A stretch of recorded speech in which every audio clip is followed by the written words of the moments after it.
वैश्विक राजनीति में इस वक्त सबसे बड़ा खतरा ईरान का परमाणु कार्यक्रम बन चुका है। न्यूयॉर्क से तेहरान और वॉशिंगटन तक तनाव की गूंज सुनाई दे रही है। अमेरिका, इजराइल और ईरान तीनों इस समय आर पार के मूड में हैं। हाल ही में ईरान के राष्ट्रपति मसूद पेजेश्कियान ने दुनिया को साफ कर दिया है कि वो परमाणु अप्रसार संधि यानी कि एनपीटी से बाहर नहीं निकलेंगे, लेकिन अपनी यूरेनियम संवर्धन प्रक्रिया भी नहीं रोकेंगे। लेकिन इसी के साथ उन्होंने एक बड़ी शर्त भी रख दी है, एक ऐसी शर्त जो सीधे सीधे इजराइल को चुनौती देती है।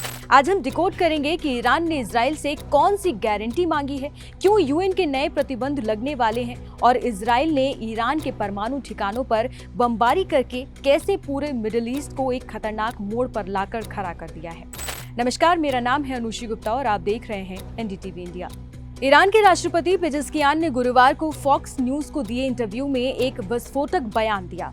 उनसे जब पूछा गया कि क्या ईरान अपना यूरेनियम संवर्धन स्तर घटाएगा, तो उन्होंने पलटकर पूछा, हमें इस बात की गारंटी कौन देगा कि इजराइल अपने दम पर हमला करके हमारी परमाणु सुविधाओं को तबाह नहीं करेगा। जेलेंस्की का ये बयान यूएन महासभा में उनके इस शांतिपूर्ण दावे के तुरंत बाद आया, जहां उन्होंने कहा था कि ईरान कभी भी परमाणु बम बनाने की कोशिश नहीं करेगा, क्योंकि ये उनके देश की धार्मिक और वैचारिक प्रतिबद्धता के खिलाफ है।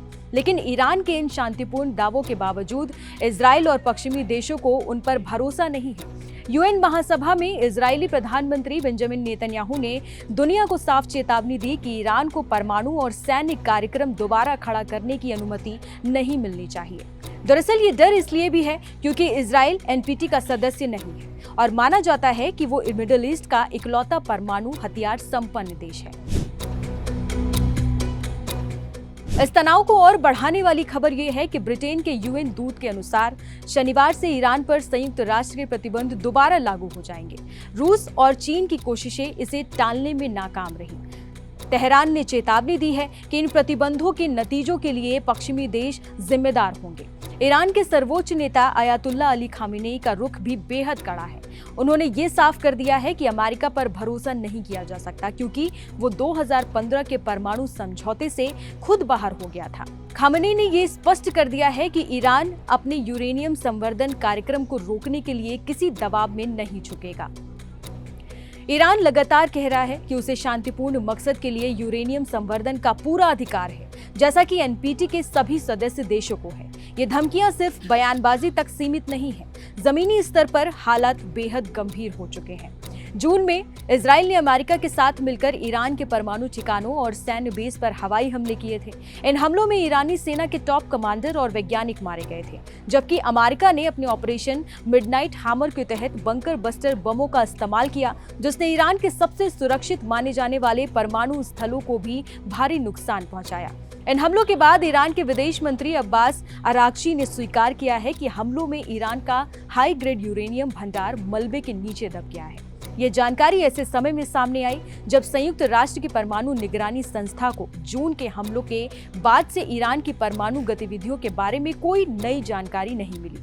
आज की तारीख में ईरान का एकमात्र चालू परमाणु संयंत्र दक्षिणी शहर बुशहर में है, जिसे रूस ने बनाया है। इस बढ़ते तनाव को कम करने के लिए ओमान की मध्यस्थता में अमेरिका और ईरान के बीच 5 दौर की बातचीत हो चुकी है, लेकिन अब तक कोई समाधान नहीं निकल पाया है। ईरान ने यूरेनियम संवर्धन कार्यक्रम को शांतिपूर्ण बताया है, लेकिन शर्त रखी है कि इजराइल उसके ठिकानों पर हमले न करने की गारंटी दे। वहीं इजराइल और पश्चिमी देश ईरान के परमाणु कार्यक्रम को दुनिया के लिए एक खतरा मानते हैं। पश्चिमी देशों का ये फैसला और इजराइल की तरफ से की गई बमबारी ईरान को उसके परमाणु कार्यक्रम को और तेज करने के लिए उकसा सकती है। सवाल ये है कि क्या कूटनीति का कोई रास्ता खुलेगा या फिर दोनों पक्ष इसी तरह टकराव के रास्ते पर आगे बढ़ते रहेंगे।